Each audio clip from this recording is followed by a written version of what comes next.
I never intended to stay at the cabin alone. The plan was simple: head up to the mountains, spend a quiet weekend away from the city, and come back refreshed. My friend Mark was supposed to join me, but he canceled last minute due to a family emergency. I didn't want to waste the booking, so I decided to go by myself. The drive up was uneventful. Winding roads, tall pine trees, and the occasional burst of sunlight breaking through the canopy. It was exactly what I needed. The cabin was tucked deep in the woods, far from any neighboring properties. It wasn't luxurious by any means, but it had all the essentials: a small kitchen, a bedroom, a bathroom, and a living area with a wood stove. When I arrived, the sun was already starting to dip behind the hills. The air was cool, carrying that earthy, pine-scented freshness you only get in the woods. I unloaded my bags, set up my phone charger, and made a quick dinner. By the time I sat down to eat, the sky outside had turned a deep shade of blue, and the forest was alive with the sound of crickets. The first night was uneventful. I sat by the window for a while, sipping tea and listening to the faint rustle of leaves outside. The solitude was comforting. After a long work week, I welcomed the quiet. I went to bed early and slept deeply, only waking once when the wind howled loud enough to rattle the windows. The next morning, I decided to explore the area around the cabin. A narrow dirt path led into the woods behind the property, winding through the trees and up a gentle incline. I followed it for about half a mile until it opened into a small clearing. There, I noticed something odd. A series of wooden stakes driven into the ground, each about 3 feet tall and spaced evenly apart. They formed a rough circle with a patch of dirt cleared in the center. It didn't look like a campsite.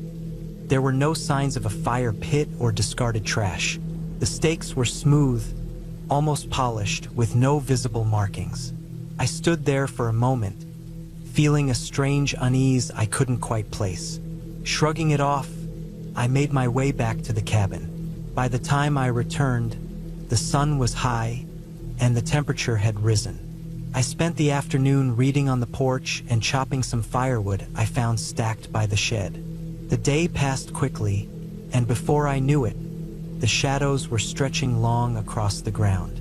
That's when I saw them for the first time. I was inside, cooking dinner, when I glanced out the kitchen window and froze. 2 kids stood at the edge of the clearing, just where the woods began. They were dressed strangely, one in what looked like an oversized white shirt, the other in a too-small jacket with tattered jeans. Both were barefoot. They didn't move or wave, just stood there, staring at the cabin. My first thought was that they were lost. Maybe they were camping with their family and wandered too far. I opened the door and stepped onto the porch, but the moment I did, they turned and disappeared into the trees. I called out, asking if they needed help, but there was no response. The forest swallowed them up, leaving only the sound of the wind in the branches. I told myself it was nothing. Kids get curious, especially in places like this. Still, I couldn't shake the image of their faces, pale, blank, and almost expressionless. It was unsettling. That night, I made sure to lock all the doors and windows. The cabin felt smaller, the walls pressing in as the darkness outside deepened. I sat by the fire for hours, listening to every creak and groan the old structure made. When I finally went to bed, it took me a long time to fall asleep. The next morning, I found footprints in the dirt outside the cabin. They were small, like a child's, and they circled the entire building. Some were fresh, others smudged as if someone had been pacing back and forth. I checked the locks on the doors and windows again, even though I knew they were secure. I decided to spend the day indoors. Whatever was going on, I didn't want to risk another encounter. I kept myself busy, cleaning the cabin and organizing my things, but every so often, I'd glance out the window, half expecting to see those kids again. By late afternoon, I was restless. I couldn't sit still any longer, so I grabbed my coat and decided to hike back to the clearing. Maybe there was a campsite nearby, and I could figure out where those kids had come from. The clearing was just as I'd left it, quiet and empty, the stakes casting long shadows in the fading light. I walked the perimeter, looking for any signs of recent activity, but there was nothing. No footprints, no discarded items, nothing to suggest anyone had been there. As I turned to leave, I noticed something I hadn't seen before. A faint trail leading deeper into the woods. It was narrow, barely visible, and overgrown with brush. Against my better judgment, I followed it. The trail wound through the trees, twisting and turning until I lost all sense of direction. The air grew cooler, and the forest seemed darker, the canopy overhead blocking out what little light remained. Eventually, the trail ended at another clearing, this one smaller and more secluded. In the center stood a single wooden structure, a crude, makeshift hut made of branches and leaves. I approached cautiously, my heart pounding in my chest. The hut was empty, but inside, I found something chilling. A collection of objects arranged in a circle. There were small bones, bits of fabric, and what looked like old, rusted tools. At the center of the circle lay a single, dirty doll, its face cracked and one eye missing. I backed away slowly, every instinct screaming at me to leave. As I turned to head back, I heard a sound behind me, a soft rustling, like footsteps on dry leaves. I spun around, but there was no one there. The forest was silent, the kind of silence that presses against your ears and makes your skin crawl. I didn't run, I didn't dare. Instead, I walked as quickly and quietly as I could, retracing my steps until I reached the original clearing. The stakes seemed taller now, their shadows stretching like dark fingers across the ground. When I finally made it back to the cabin, the sun had set and the woods were pitch black. I locked the door behind me and shoved a chair under the handle for good measure. My hands were shaking as I lit the fire, the flickering flames casting eerie shapes on the walls. That night, I didn't sleep. I sat in the living room, clutching a kitchen knife, jumping at every sound. The hours crawled by, each one heavier than the last. When dawn finally broke, I packed my things and left. I didn't bother cleaning up or leaving a note for the owner. I just wanted to get out of there. As I drove away, I glanced in the rearview mirror, half expecting to see those kids standing at the edge of the trees. But there was nothing. I never found out who they were or where they came from. I never told anyone about what I saw in those woods. But even now, months later, I can't shake the feeling that I was being watched. Not by ghosts or spirits, but by something far more real and far more terrifying. And every so often, when I close my eyes, I see their faces again, pale and blank, staring back at me from the darkness.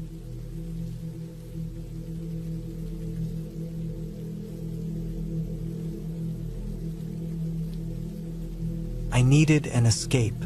Life in the city had become overwhelming, and I was drained from the noise, the crowds, and the suffocating pressure to keep moving faster than I could handle.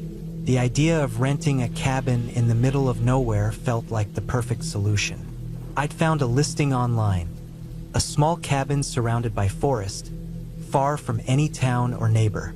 It was isolated, peaceful, and exactly what I needed. I packed light, just the essentials, a few books, and enough food to last a week.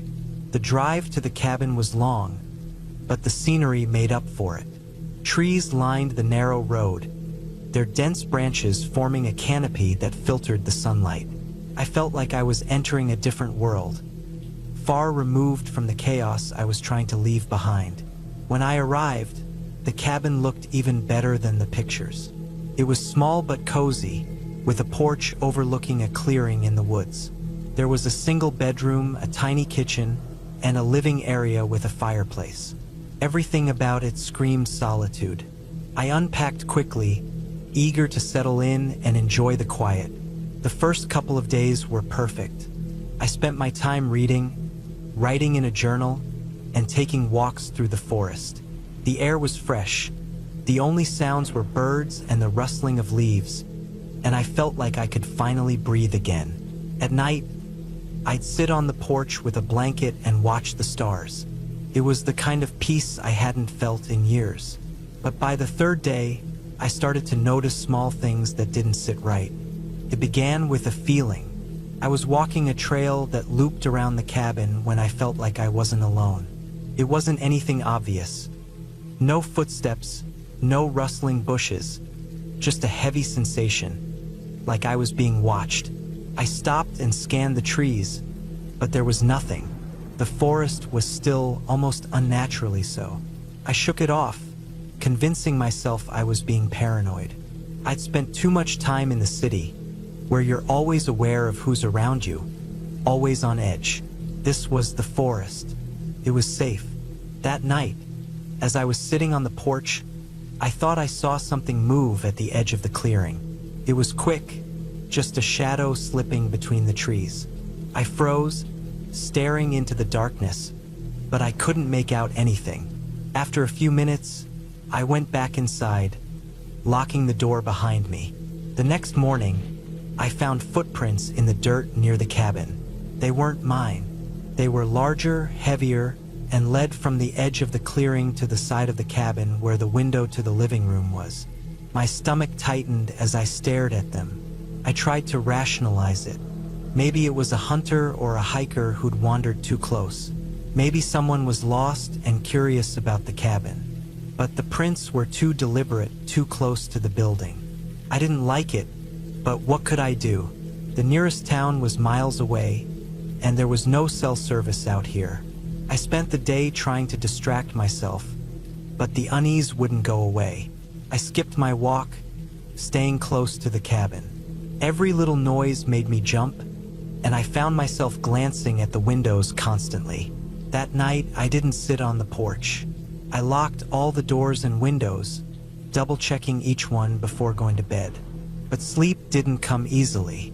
I lay there in the dark, listening. Around midnight, I heard it, a soft crunching sound, like someone stepping on dried leaves.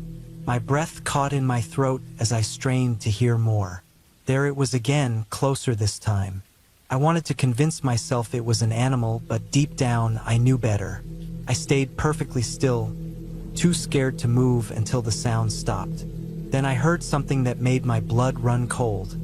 The faint creak of the porch steps. Couldn't breathe. My mind raced, trying to figure out what to do. I didn't have a weapon, and there was no one nearby to call for help. I just lay there, paralyzed, hoping whoever it was would leave. After what felt like hours, the sound stopped. I didn't hear footsteps retreating, but the silence was somehow worse. I stayed awake until dawn, clutching my phone even though I knew it was useless out here. When morning came, I cautiously stepped outside. There were more footprints, and this time they circled the cabin. My stomach churned. Whoever it was, they'd been out here for hours. I debated leaving, but the thought of driving down that long, empty road with someone potentially following me was terrifying. I decided to stay, at least for one more day.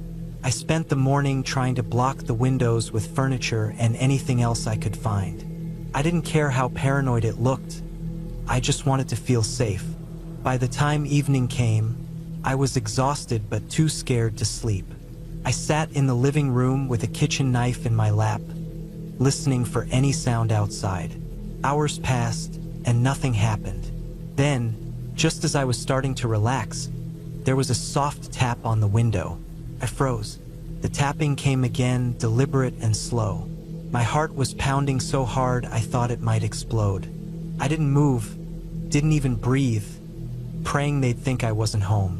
Eventually, the tapping stopped, but I couldn't shake the feeling that they were still out there, watching. When the first light of dawn broke, I didn't hesitate. I grabbed my things, threw them in the car, and left. The drive out felt endless, every shadow and movement making me jump. When I finally reached town, I pulled into the first gas station I saw and called the police. I explained everything, but there wasn't much they could do. They said they'd checked the area but didn't seem hopeful. I never found out who it was or why they were there. Part of me is grateful nothing worse happened, but the not knowing still haunts me. Looking back, I realize how reckless it was to go out there alone. I'd wanted solitude, but I hadn't considered the dangers that came with it. Now, whenever I think about escaping to the wilderness, I remember that cabin, the footprints, and the tapping on the window, and I stay far away.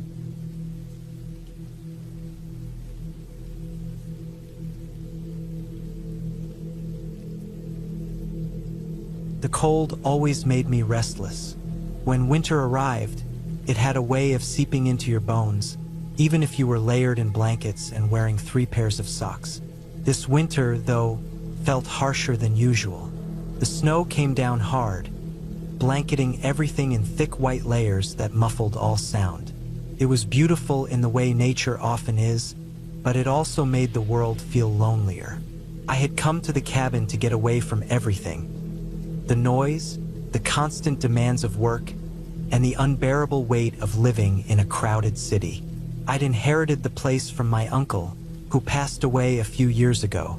It wasn't much, just a small wooden structure tucked deep into a forest in upstate New York. No electricity, no plumbing, and no cell service. But it had a fireplace, a sturdy roof, and enough isolation to clear my head. When I first arrived, I thought the solitude would be a relief. But by the 3rd day, it started to feel oppressive. There's something unnerving about being surrounded by so much silence. During the day, I'd busy myself with small tasks. Chopping firewood, boiling snow for water, or trying to catch a signal on my emergency radio. But at night, the stillness was suffocating. Every creak of the cabin, every gust of wind against the windows, felt amplified 100 times over. The forest didn't help. It was dense, the kind of place where sunlight barely touched the ground even at noon. The snow made it worse, covering the trees in thick layers and making it impossible to see more than a few feet ahead. I had never been afraid of the woods before, but there was something about these woods, something that made the hairs on the back of my neck stand on end. It started with the noises. On the 4th night, I woke up to what I thought was scratching at the door. I sat up in bed, my heart pounding. It was faint, like the sound of claws raking against wood. At first, I thought it might be a raccoon or a stray dog, but when I looked out the small window near my bed, I couldn't see anything. Just the snow falling steadily and the dark outlines of trees in the distance. The next morning, I checked the area around the cabin. Sure enough, there were tracks in the snow, but they didn't look like any animal I'd ever seen. They were long and narrow, almost human but too big to be made by any person. I took a photo with my phone, though I doubted I'd get a signal to send it to anyone. That evening, I lit a fire early and kept my axe close by. I tried to tell myself it was nothing, maybe some strange wildlife I wasn't familiar with, but deep down I felt uneasy. 2 nights later, I heard the scream. It cut through the silence like a blade, high-pitched and raw, like a woman being torn apart. I froze where I stood, the hair on my arms standing straight up. It came from deep in the woods, echoing off the trees and fading into the night. I didn't move for what felt like hours. My brain was screaming at me to stay inside, to lock the door and pretend I hadn't heard anything. But curiosity got the better of me. I grabbed my flashlight and stepped out onto the porch. The snow crunched under my boots as I shone the light into the darkness. The beam barely penetrated the thick trees, illuminating only the falling snow and the faint outlines of branches. The scream didn't come again, but the forest felt wrong. Too quiet, too still. The next day, I found the tracks again. This time, they were closer to the cabin. I followed them for a few yards before they disappeared into the trees. I couldn't shake the feeling that I was being watched, but every time I turned around, there was nothing there. That night, I barely slept. I kept the axe by my bed and the fire burning low, listening for any sound that might indicate I wasn't alone. Around midnight, I thought I saw something move outside the window. A shadow, tall and thin, just at the edge of the trees. I told myself it was just the wind playing tricks on me, but I knew better. It wasn't until the sixth night that I saw it. I had just stepped outside to grab more firewood when I noticed something standing at the edge of the clearing. At first, I thought it was a deer. Its body was gaunt and covered in patchy, pale skin. But then it moved. It stood up on two legs, towering over the snow. Its limbs were too long, its joints bending at unnatural angles. The head was the worst part, elongated with hollow eye sockets and a mouth that seemed to stretch too wide. For a moment, I couldn't move. My brain was screaming at me to run, but my legs felt rooted to the ground. Then it took a step toward me and the spell broke. I bolted back into the cabin, slamming the door shut and locking it. My hands were shaking so badly I could barely grip the latch. I backed away from the door, clutching the axe and staring at the window, waiting for it to follow. The scratching started again, this time louder and more deliberate. It wasn't at the door anymore, it was at the windows, the walls, the roof. Whatever this thing was, it was circling the cabin, testing every weak spot. I tried to stay calm, but my mind was racing. I knew I couldn't stay here. The cabin wasn't strong enough to keep it out. I had to leave, but the thought of going into the woods terrified me. Eventually, the noises stopped. I waited for hours, staring at the door, expecting it to burst open at any moment. When dawn finally came, I grabbed my backpack, stuffed it with whatever supplies I could find, and made a run for it. The forest felt alive as I ran, every shadow and sound amplified by my fear. I could hear it behind me, branches snapping, heavy footsteps crunching through the snow. I didn't dare look back. My legs were burning, and my lungs felt like they were going to burst, but I kept running. I followed the tracks I had made earlier, praying they would lead me back to the main road. Just as I thought I couldn't go any further, I saw the faint outline of a car parked at the edge of the woods. It was my truck, buried halfway in snow. I practically threw myself into the driver's seat, fumbling with the keys and starting the engine. As I drove away, I caught one last glimpse of the creature in the rearview mirror, standing at the edge of the forest, watching me. It's been 3 months since that night. I haven't gone back to the cabin, and I don't think I ever will. I've spent hours researching, trying to figure out what I saw. The closest thing I can find is something called a Wendigo, a creature from Native American folklore said to roam the forests, preying on those who stray too far from civilization. I don't know if that's what it was, and honestly, I don't want to know. All I know is that I survived, and that's enough. The cabin still sits out there, buried in snow, waiting for someone else to stumble across it. But I won't be going back. Some things are better left alone.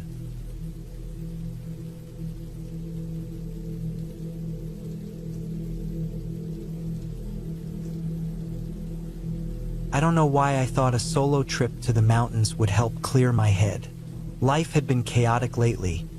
Work deadlines piling up, personal relationships crumbling, and this constant feeling that I was just spinning my wheels in place. I needed space, somewhere quiet and remote, away from my phone and the noise of the city. A cabin rental in the middle of nowhere seemed like the perfect solution. I found the listing online. It wasn't fancy, just a small, rustic cabin tucked deep into the woods. The pictures were inviting. A cozy wooden structure with a stone fireplace, large windows overlooking a forest, and a small deck with a rocking chair. The description emphasized its isolation, which appealed to me. Perfect for those seeking peace and quiet, it said. That was exactly what I needed. I booked it without a second thought. The instructions from the owner were simple. Drive to the end of a narrow dirt road, park by the large oak tree, and the cabin would be just a short walk away. I was told the door would be unlocked since the property was so remote. There's no need for keys. That detail struck me as odd, but I brushed it off. People in rural areas often had different attitudes about security than those in the city. Besides, the idea of an unlocked cabin felt welcoming, almost old-fashioned. The drive took longer than I expected. The paved roads eventually gave way to gravel, and then to a dirt track that wound its way through dense woods. By the time I reached the oak tree mentioned in the directions, the sun was already low on the horizon, casting long, dark shadows across the ground. I parked my car, grabbed my backpack, and started walking. The air was crisp and cold, carrying the scent of pine and damp earth. The forest was eerily quiet, the only sounds my own footsteps crunching through the leaves. When I first saw the cabin, it looked exactly like the pictures. A postcard-perfect retreat in the middle of nowhere. But something about it felt off. I couldn't put my finger on it.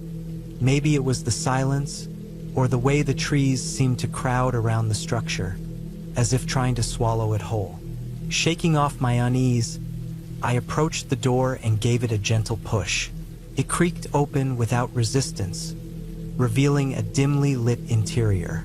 The air inside was stale, carrying a faint smell of mildew. The furniture was simple. A worn-out couch, a small table with 2 chairs, and a single bed pushed against the far wall. A fireplace dominated one corner of the room, with a stack of firewood neatly arranged beside it. The windows, large and uncovered, seemed to invite the forest to peer inside. I set my bag down and explored the cabin. There wasn't much to see. A tiny kitchen, a bathroom that smelled faintly of damp wood, and a small storage closet filled with cleaning supplies. Everything seemed ordinary, but I couldn't shake the feeling that I was being watched. I told myself it was just nerves. I was used to the constant hum of city life, and the absolute stillness here was unnerving. That first night was uneventful. I made myself a quick dinner, read a book by the fireplace, and went to bed early. But sleep didn't come easily.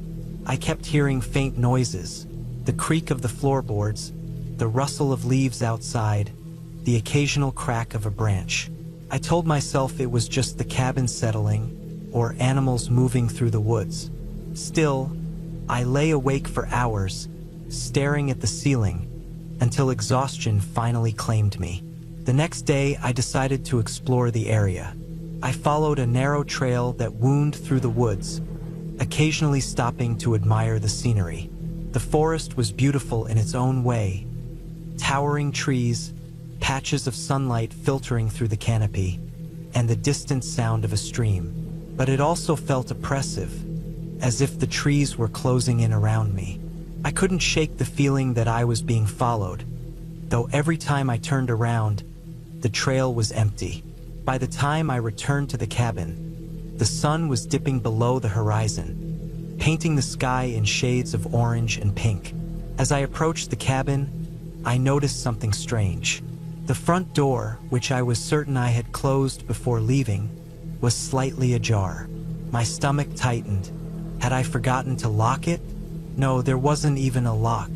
Still, I was sure I had shut it firmly behind me. I stepped inside cautiously, scanning the room for any signs of disturbance. Everything was exactly as I had left it. My backpack was still on the floor, my book still on the table, the firewood still neatly stacked by the fireplace. But the air felt different, heavier somehow. I tried to convince myself it was nothing. Maybe the wind had pushed the door open, or maybe I had left it open in my hurry to get outside. That night, the unease grew stronger. I kept hearing noises, faint creaks, the soft rustle of leaves, the distant sound of something moving through the woods. At one point, I thought I heard footsteps outside, slow and deliberate. I froze, straining to listen, but the sound faded away, leaving only the deafening silence. The next morning, I woke up feeling drained. I decided to cut my trip short. The peaceful retreat I had envisioned was turning into a source of anxiety. As I packed my things, I noticed something odd. A small smudge of dirt on the floor near the door, It looked like the imprint of a shoe, though it was faint and incomplete. My heart raced as I stared at it, trying to convince myself it was my own footprint from the day before. But deep down, I knew it wasn't. I hurried to gather my things and left the cabin without looking back. As I drove away, the sense of relief was overwhelming. The further I got from the cabin, the lighter I felt, as if I were shedding a heavy weight I hadn't even realized I was carrying. A few days after returning home, I saw a news report that sent chills down my spine. A body had been discovered in the woods near where I had stayed. The victim, a young man, had been reported missing weeks earlier. The details were scarce, but authorities believed foul play was involved. The report didn't mention the cabin, but I couldn't help wondering if it was connected. Had the killer been in the woods while I was there? Had they been watching me? I tried to push the thoughts out of my mind, but they lingered, haunting me. I couldn't shake the feeling that I had narrowly escaped something terrible. To this day, I don't know what was lurking in those woods, but I know one thing for certain. I'll never set foot in a cabin like that again.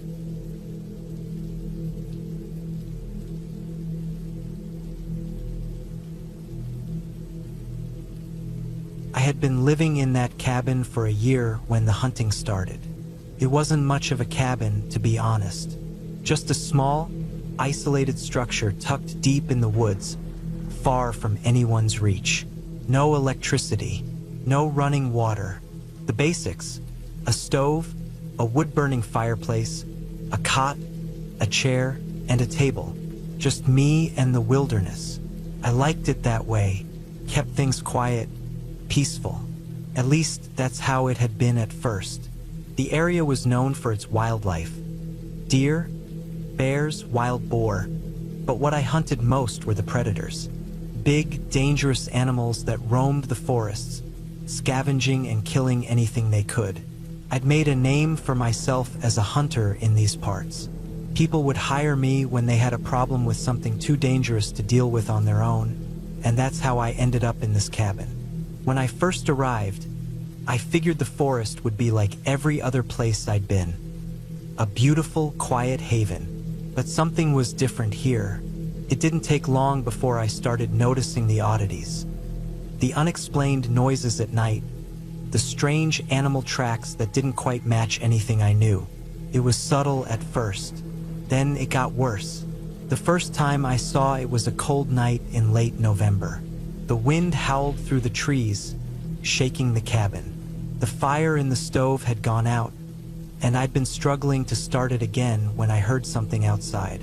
A crack, like something heavy stepping on dry branches.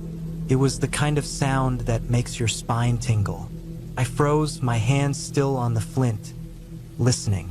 The noise came again, closer this time. Slow, deliberate steps. I grabbed my rifle, the cold steel reassuring in my grip, and moved to the window. My heart thudded in my chest. Nothing, just the dark forest, the branches swaying in the wind. But then, I saw something in the distance. It was hard to make out in the dim moonlight, but there was definitely something moving. Too big to be a deer, too low to the ground to be a bear. My instincts kicked in, and I knew it wasn't a normal animal. I couldn't see much more, but the shape was wrong. It didn't fit with anything I had seen before. I thought maybe it was a trick of the shadows, but I couldn't shake the feeling that something was wrong. I grabbed my jacket and stepped out onto the porch, my boots crunching the frozen earth underfoot. I scanned the trees, waiting for any sign of movement. Nothing. The only sounds were the wind and the occasional snap of a branch in the distance. After a while, I thought maybe I was just spooked, and I went back inside, double-checking the locks on the doors and windows. That night, I slept with my rifle beside me. The next few weeks went by in a blur of tension. Each night, I would hear the noises again. Footsteps, scratching, something moving around the cabin. But whenever I checked, there was nothing there. I set up a few traps and cameras around the perimeter, hoping to catch whatever it was on film. I didn't know what I was dealing with, but I was starting to realize that I was no longer alone out here. Then came the night of the attack. I had been out hunting, tracking a large boar through the woods, when the sun began to dip below the horizon. The air turned cold, and I knew I needed to get back to the cabin before nightfall. The forest was quiet, too quiet, and that's when I heard it again, the low, guttural growl. I froze, listening. Came from behind me, from somewhere deeper in the forest. The sound wasn't like anything I'd ever heard before. Not a bear, not a wolf. It was a strange combination of both, but deeper, more guttural. I turned slowly, my rifle in hand. First, I saw nothing, just trees and shadows. But then, through the underbrush, a set of glowing eyes appeared, yellow like a predator watching its prey. The creature was massive, easily twice the size of a wolf, but standing upright like a man. Its fur was dark, matted, with patches of blood red staining it. Its claws looked like knives, and its fangs gleamed in the fading light. I didn't wait to see any more. I raised my rifle and fired. The shot echoed through the woods, and the creature let out a horrible scream, staggered back, but it didn't fall. Instead, it growled and lunged toward me, faster than anything I'd ever seen. I ran. My legs burned. My breath came in sharp gasps as I sprinted back toward the cabin. I could hear it behind me, crashing through the woods, gaining on me with every step. I barely made it to the cabin, slamming the door shut just as I heard its claws scrape against the wood. I shoved a chair under the door handle, but I knew it wouldn't hold. The creature wasn't like anything I'd ever faced. That night, I stayed awake, rifle in hand, listening for any sign of it outside. I didn't know how long I could hold out. I had to get out of there, but I couldn't leave without a plan. I waited for days, watching the woods, trying to gather enough information to track the creature and put an end to it. But the creature was clever. It would come close to the cabin, but always just out of sight, keeping me on edge, forcing me to be patient. I started preparing my traps, laying out snares and setting up bait to draw it in. I needed it to make a mistake. The final confrontation came just before dawn. I had heard the creature pacing outside the cabin again, and I knew this time would be different.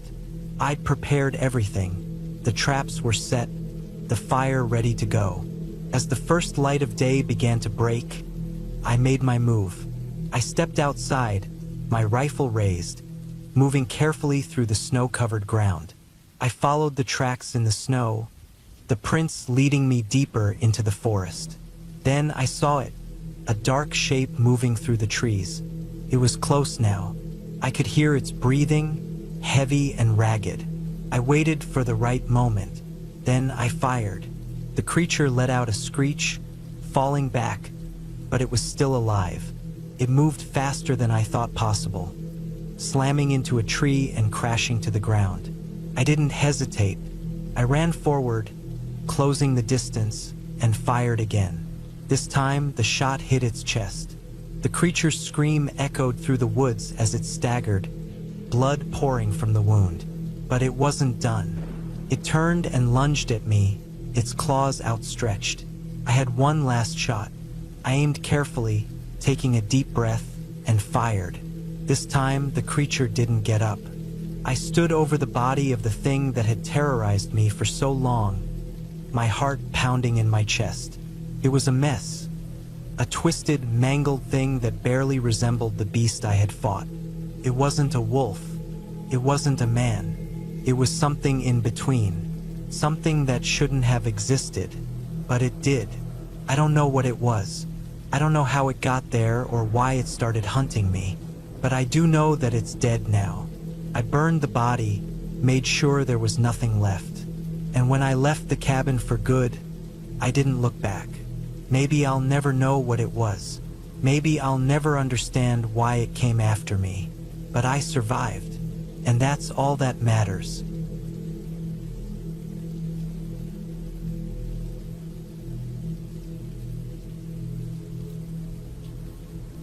It was supposed to be a weekend getaway, a break from the world. I needed it. After the stress of work and a string of sleepless nights, the idea of getting away to a secluded cabin in the middle of the woods sounded perfect.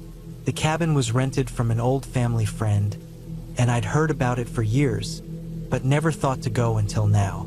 The place was supposed to be peaceful, quiet, rustic, and most importantly, far away from anyone else. I drove out alone. The weather was clear, the sun shining down on the road as I made my way deeper into the forest. I hadn't seen another car for miles. It was a relief, really. I wanted solitude, and that was exactly what I was getting.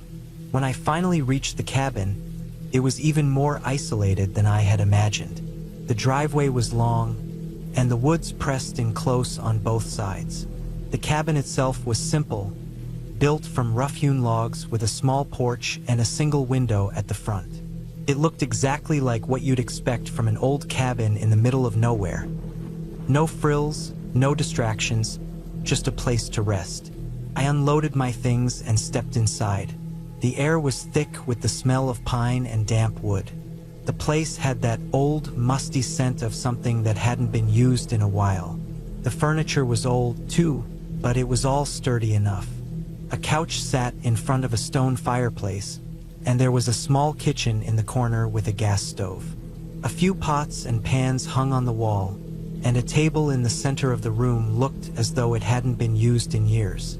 The silence was almost overwhelming. I spent the first couple of hours settling in, unpacking my things, and lighting a fire to take the chill out of the air. It wasn't cold enough for the heat yet, but the fire made the cabin feel cozier.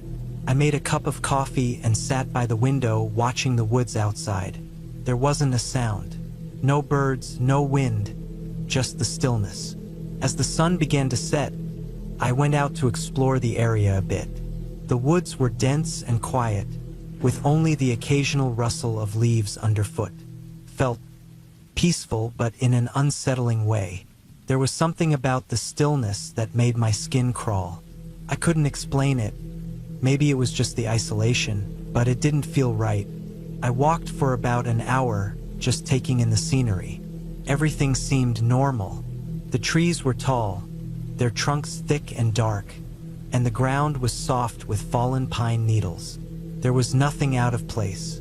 But as I started to head back to the cabin, I heard something.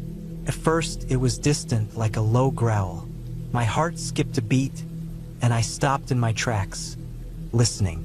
The sound was coming from deeper in the woods, a low, rumbling growl that I could feel in my chest. It wasn't an animal I recognized. It didn't sound like a bear or a wolf or anything else I knew of in these parts. I stood frozen, my mind racing. What the hell was that? I wanted to turn around and run, but I forced myself to take slow, steady steps toward the cabin. I tried to tell myself it was nothing, maybe a deer or some other animal, but deep down, I knew it wasn't. As I reached the cabin, I locked the door behind me and pulled the blinds down. My heart was pounding in my chest, and my hands were shaking. I tried to shake off the feeling, telling myself I was just spooked from the isolation. But I couldn't get the growl out of my mind. I didn't sleep well that night. The wind picked up, rattling the windows, and every now and then, I'd hear something outside. A twig snapping, a faint rustling in the leaves. But it was never enough to make me check outside. I just buried my head under the covers and told myself everything was fine. The next day, I decided to get out of the cabin and do some hiking. I couldn't stay cooped up all day, and I needed to clear my head. But something felt different now. It wasn't just the sound I'd heard. It was the way the woods looked. They were darker, more oppressive. I tried to ignore it, but the feeling of being watched, of being out of place, gnawed at me. I wandered deeper into the woods this time, trying to distract myself. After a few hours, I reached a clearing with a small creek running through it. The sound of the water was calming, so I sat down by the bank to rest. As I leaned against a rock, I noticed something strange. The ground around me was disturbed, like something large had been dragging itself through the dirt. It wasn't just paw prints, it was more like claws. I could see deep gouges in the earth, almost like something heavy had been walking through the area. I stared at it, trying to make sense of what I was seeing. It wasn't right. I stood up quickly, my heart racing again. The hair on the back of my neck stood up, and I suddenly felt very small, very exposed. That's when I heard it again, the growl. This time it was much closer. I spun around, my pulse pounding in my ears. It was coming from the trees just ahead, but I couldn't see anything. No eyes, no movement, just the thick wall of trees. I started backing away, but I wasn't fast enough. Something large stepped into the clearing from the woods. At first, I thought it was a bear, but it wasn't. It was too tall, its posture too strange. It was hunched, but not like an animal, more like a man. If a man had the body of something monstrous. It had long, shaggy fur covering most of its body, but its face was the worst part. The eyes were glowing yellow, and its snout was too long, with sharp, jagged teeth bared in a snarl. It was watching me, sizing me up. I didn't know what to do. Fight? Run? I was paralyzed, unable to think. But then something inside me kicked in, survival. I turned and ran, pushing through the trees, not daring to look back. I could hear it behind me, its footsteps thudding against the ground, fast and heavy. But I didn't dare slow down. By the time I reached the cabin, I was out of breath, my heart threatening to burst from my chest. I slammed the door shut and locked it again, then backed into a corner, gasping for air. I tried to make sense of what I'd just seen, but there was nothing to explain it. It wasn't a bear, it wasn't a wolf, it was something else, something I couldn't name. For hours I sat there waiting, listening. I didn't dare go outside again. The wind howled outside, and the cabin creaked under the weight of the storm that had moved in. But I couldn't shake the feeling that something was out there, waiting. It wasn't until the morning that I finally saw it again. I woke up to a noise outside the cabin, scratching at the door, like something was trying to get in. I stayed perfectly still, holding my breath, praying it would leave. After a few minutes, the noise stopped. I knew then that I had to leave. It was too dangerous to stay. I gathered my things in a hurry, not caring about anything except getting out. When I stepped outside, I saw the marks in the dirt again. Deep gouges leading from the trees right up to the porch. It was waiting for me, watching me. I didn't stop to look back. I jumped in my car and drove as fast as I could, not stopping until I was far away from the cabin, far away from whatever had been lurking in those woods. Even now, as I write this, I don't know what I saw, but I know one thing for sure. I'll never go back to that cabin, and I'll never forget those yellow eyes.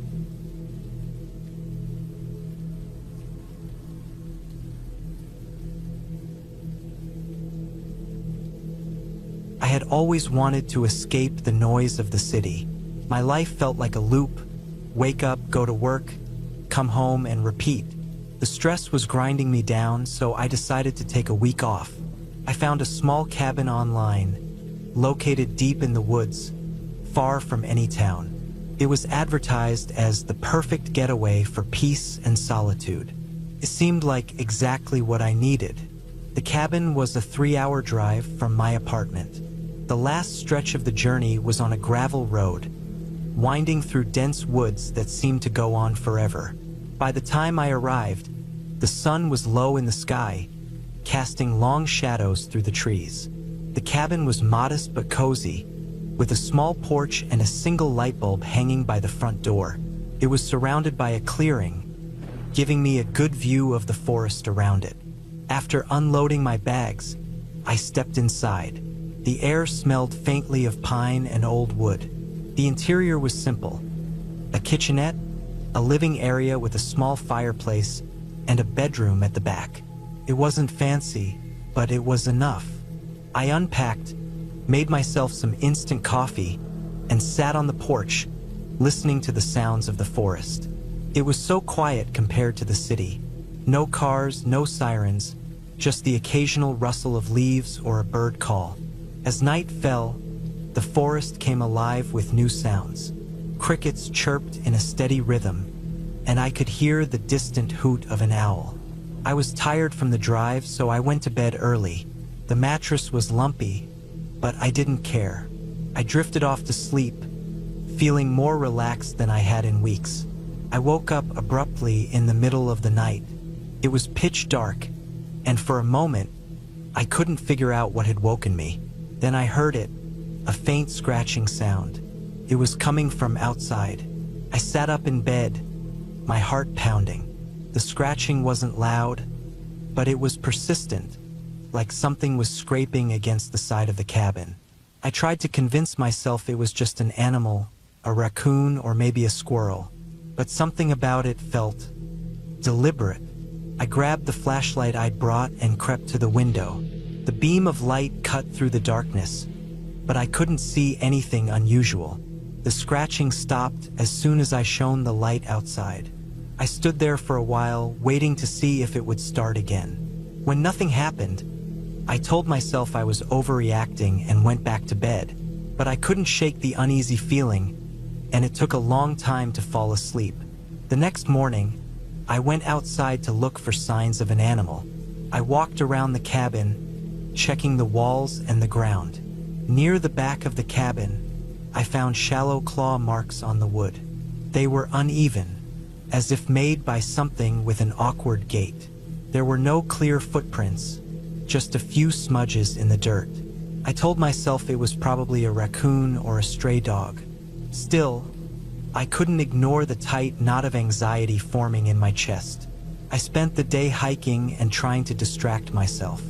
The woods were beautiful, with towering trees and shafts of sunlight breaking through the canopy. I even spotted a deer in the distance, but every now and then, I'd catch myself glancing over my shoulder, half expecting to see something lurking behind me. When I got back to the cabin, I felt a little better. I made dinner, read a book, and sat by the fireplace. By the time I went to bed, I had almost convinced myself that the scratches were nothing to worry about. That night, I woke up again. This time, it wasn't scratching that woke me. It was a low, guttural growl. It was faint but unmistakable, and it sent a chill down my spine. I froze, straining to hear more. The growl came again, followed by the sound of something moving outside. Heavy, deliberate footsteps circling the cabin. My first instinct was to grab my phone and call for help, but there was no cell service this deep in the woods. My flashlight was still on the nightstand, so I grabbed it and crept to the window. The beam of light trembled as I aimed it outside. At first, I didn't see anything. Then, just at the edge of the clearing, something moved. It was low to the ground, slinking between the trees. My heart raced as I tried to make out what it was. It looked like a dog, but its proportions were off. Its legs were too long, and its body was oddly thin. Its fur was patchy, with bare spots revealing pale, scarred skin. I stepped back from the window, my breath coming in short gasps. I didn't know what to do. The thing outside wasn't acting like a normal animal. It wasn't barking or sniffing around. It was watching me. The growling stopped, and everything went silent. I waited, barely daring to breathe. After what felt like an eternity, I heard the sound of footsteps retreating into the woods. I stayed up the rest of the night, clutching the flashlight and jumping at every little noise. In the daylight, everything seemed less frightening. I convinced myself I was being paranoid. Maybe it was just a sick or injured dog. Still, I couldn't shake the memory of its unnerving appearance. I decided to leave the cabin for a while. I packed a bag with water and snacks and went for a long hike. The exercise helped clear my head, but I couldn't completely relax. Every rustle of leaves or snap of a twig made me tense up. When I returned to the cabin, the sun was already setting. I felt a growing sense of dread as I unlocked the door. The cabin felt different, heavier, almost suffocating. I checked every room, even though I knew it was pointless. Everything was just as I had left it. That night, I didn't sleep. I sat in the living room with the flashlight and a kitchen knife, listening to the sounds outside. The growling didn't come back, but I could hear faint movements. Twigs snapping, leaves rustling. Whatever was out there, it was still watching me. The next day, I decided I couldn't stay another night. I packed my things and loaded them into the car.